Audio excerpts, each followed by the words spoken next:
Hi, this is Irshad from Jio tank India. இன்றைக்கி 2 விஷயம் பார்க்க போகிறோம். ஒன்று வந்து சீடு சாம்பிளிங், ரெண்டாவது பார்த்தீங்கன்னா இஎம் எப்படி நம்ம டேங்க்ஸில் போடுறோம் அப்படின்ட்டு. நிறைய பேர் கேட்டிருக்காங்க இஎம் எப்படி போடுறது அப்படின்னு சொல்லிட்டு. இஎம் ப்ரிப்பேர் ஆனால் எப்படி இருக்குன்னு கேட்டிருக்காங்க. அது செகண்ட் ஹாஃபில் பார்ப்போம். ஃபஸ்ட் ஹாஃபில் பார்த்தீங்க அப்படின்னா நம்ம இன்றைக்கி சீடு ஸ்டாக்கிங் பண்ணி கிட்டத்தட்ட இன்னையோட 17 days ஆகிடுச்சு. ஃபீடு போட்டிருக்கோம். கிட்டத்தட்ட ஒரு சர்விங்க்கு வந்து 1/2 கிலோ ஃபீடு போட்டுட்ருக்கோம், நர்சரி ஃபீட். ஸோ நல்லா சாப்பிடுது, நல்லா ஹெல்த்தியாக இருக்குது. ஃபிஷ்ஷஸ் தெரியுது. இவ்வளோ ஃபிஷ் நல்லாவே ஒரே ஸ்கூப்பில் மாட்டியிருக்கு. ஆனால் இவ்வளோ எடுத்துகிட்டு போய் கவுண்டிங் பண்ணால் ரொம்ப டைம் ஆகும். ஸோ அதனால் கொஞ்சமாக எடுத்துருக்கோம். இப்போ மேலே இருக்க ஃபீடெல்லாம் அப்படியே எடுத்து போட்டுருவோம். பிகாஸ் ஃபீடும் கொஞ்சம் வெயிட் வந்துடக்கூடாது அப்படின்றதுக்காக. ஸோ அக்யூரேட்டாக இருக்கட்டும் அப்படின்றதுக்காக. சைஸ் உங்களுக்கு தெரியுது. நம்ம மொதல் விடுறப்போ பார்த்தீங்கன்னா கண்ணுக்கே தெரியல. ஃபஸ்ட்டு வீடியோ நீங்கள் பார்த்தா தெரியும், வீக் 0க்குள்ள வீடியோவில். இப்போ நல்லாவே சைஸ் தெரியுது. 17 days நல்ல க்ரோத் இருக்குது. ஸோ மேக்ஸிமம் இருக்க ஃபீடெல்லாம் மேலே தான் ஃப்ளோட்டிங் ஃபீட்னால ஈஸியாக மேலேருந்து அப்படியே ஸ்கூப் பண்ணி எடுத்துடலாம். ஸோ ஸ்கூப் பண்ணி எடுத்தாச்சு. ஸோ இப்போ நெக்ஸ்ட்டு பார்த்தீங்கன்னா நம்ம போய்ட்டு இது எவ்வளோ வெயிட்டுன்னு சொல்லிட்டு செக் பண்ணுவோம். ஸோ அதில் நம்மளுக்கு வந்து ஒரு ஆவரேஜாக ஒரு மீனுன்னு பார்க்க முடியாது. ஆவரேஜாக எவ்வளோ க்ரோத் இருக்குன்னு நம்மளுக்கு தெரிஞ்சிடும். ஸோ இப்போ இந்த டப்பாவில் தான் போட்டு பார்க்க போகிறோம். இது 40 grams இருக்குது. இது 0 பண்ணியாச்சு, டேர் பண்ணியாச்சு. -40 உங்களுக்கு தெரியுது. சரி, இப்போது கொண்டாந்த மீன் குஞ்செல்லாம் நம்ம வந்து ஒரு வாட்டரில் போட்டு ஃபில்ட்ரு பண்ணிடுவோம். வாட்டர்லாம் வெளில எடுத்துருவோம். இப்போ பாருங்கள், இது மாதிரி இதுதான் நெட்டு. இது P20 நெட்டுன்னு சொல்லுவோம். தண்ணி ஃபுல்லாக இதில் ஃபில்ட்ரு பண்ணி மீன் இதில் போட்டோன்னா தண்ணி ஃபுல்லாக ஃபில்டர் ஆகிடும். மீன் சைஸ் தெரியுது. கொஞ்சம் வேரியேஷன்ஸும் இருக்கும். எல்லாமே ஒரே மாதிரி க்ரோத் இருக்குது. அதை நான் ஏற்கனவே சொல்லியிருக்கேன். ஸோ அதெல்லாம் இப்போ தூக்கி நம்ம வந்து வெயிட் எவ்வளோன்னு சொல்லி செக் பண்ணிக்குவோம். மீனோட க்ரோத் தெரியுது. நல்லாவே க்ரோத் இருக்குது. 17 நாளில். ஆக்சுவலாக டியூஸ்டே வீடியோ போட்டிருக்க வேண்டியது. 222 grams இருக்குது டோட்டல் வெயிட்டு. அதாவது பாக்ஸ் வெயிட்டு நம்ம மைனஸ் பண்ணியாச்சு ஆல்ரெடி. ஸோ இப்போ இதை நம்ம கவுண்ட் பண்ண ஸ்டார்ட் பண்ணிடுவோம். கவுண்ட் பண்ணி ஸ்டார்ட் பண்ணோம் அப்படின்னா நம்மளுக்கு எவ்வளோ ஃபிஷ்ஷஸ், இந்த 222 grams எவ்வளோ மீன் கொஞ்சம் இருக்குது அப்படின்னு நம்மளுக்கு தெரிஞ்சிருச்சு அப்படின்னா இதுக்கப்புறம் நம்ம வந்து ஃபீடு எவ்வளோ கொடுக்கணும் அப்படின்றது. ஏன்னா இப்போ நம்ம டென்டேட்டிவாக தான் கொடுத்துட்டு வந்துட்டுருக்கோம். படிப்படியாக இன்க்ரீஸ் பண்ணோம். 2 days ஒன்ஸ் நாங்கள் ஃபீடு இன்க்ரீஸ் பண்ணிட்டே போவோம். ஸ்டார்டிங்கில் 50 grams ஆரம்பித்தோம். 100 grams போச்சு 2 days. அதுக்கப்புறம் 150 grams, அதுக்கப்புறம் 200 grams, அதுக்கப்புறம் 300, அதுக்கப்புறம் 400, அதுக்கப்புறம் இப்போ ரீசெண்டாக 500 வரைக்கும் கொடுத்துட்ருக்கோம். ஸோ இது வந்து ஒரு பிளைண்ட் ஃபீடிங் சொல்லுவோம் இதுக்கு பேர் நம்ம நார்மலாக. ஸோ இனிமேல் நம்ம அக்யூரேட்டாக ஃபீட் பண்ண ஆரம்பிப்போம். வீக்லி ஒன்ஸ் நம்ம வந்து இதே மாதிரி சாம்பிளிங் பண்ண ஆரம்பிப்போம். நார்மலாக பார்த்தீங்கன்னா இது மாதிரி எடுத்துகிட்டு எவ்வளோ ஃபிஷ்ஷஸ் இருக்குது ஆவரேஜாக. இப்போ நீங்கள் ஃபிஷ்ஷஸ் பார்த்தீங்கன்னா தெரியுது உங்களுக்கு. பெருசும் வரும், சின்னதும் வரும். சரிங்களா? ஸோ நம்ம வந்து இப்படி தான் கரெக்டாக ஒரே சைஸில் தான் மீன் வளரும் அப்படின்னு சொல்ல முடியாது. பெருசும் இருக்கும், சின்னதும் இருக்கும். நம்ம டென்டேட்டிவாக கால்குலேட் பண்ணிக்க வேண்டியதான். அதனால தான் ஆவரேஜ் தான் பிடிக்கணும். இந்த மீனில் எந்த மீனாக இருந்தாலும் ஆவரேஜ் தான் பிடிப்பாங்க.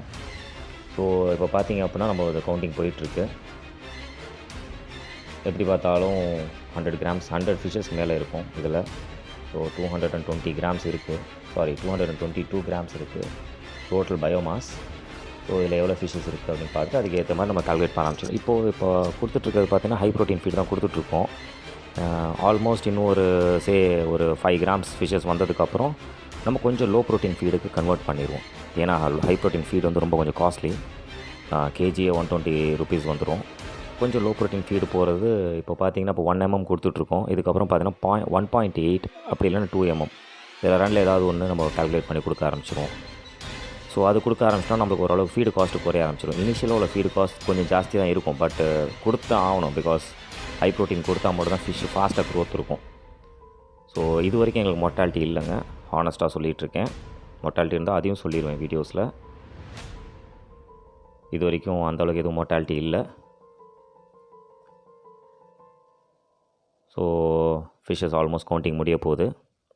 ஸோ ஆவரேஜாக இதில் எவ்வளோ கவுண்டிங் வந்துச்சு அப்படின்னு பார்த்தீங்கன்னா 130 சீட்ஸ் வரைக்கும் வந்துச்சு ஆவரேஜாக. அதாவது 128 வந்துச்சு.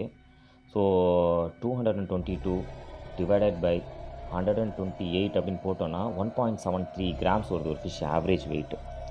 ஸோ 1.73ன்றது நாட் அட் ஆல் பேட். ரொம்ப நல்ல க்ரோத்து. இப்போது இதான் இஎம் பார்த்தீங்கன்னா. இந்த இஎம் வந்து ப்ரிப்பேர் ஆகிருந்துச்சுன்னா 10 days ஆயிரும். இதுக்கு தான் கொஞ்சம் வீடியோ டிலே ஆகிடுச்சு. ப்ரிப்பேர் ஆகிறதுக்கு 10 days ஆகும். 10 days ஆச்சுன்னா மேலே இது மாதிரி தான் நுர கட்டி இருக்கும். இதை நல்லா நாங்கள் கழிச்சி விட்ருவோம். கழிச்சி விட்டதுக்கப்புறம் இதை எடுத்துகிட்டு போயிட்டு நல்லா பாருங்கள், நல்லா கலக்கி விட்டுட்ருக்காரு.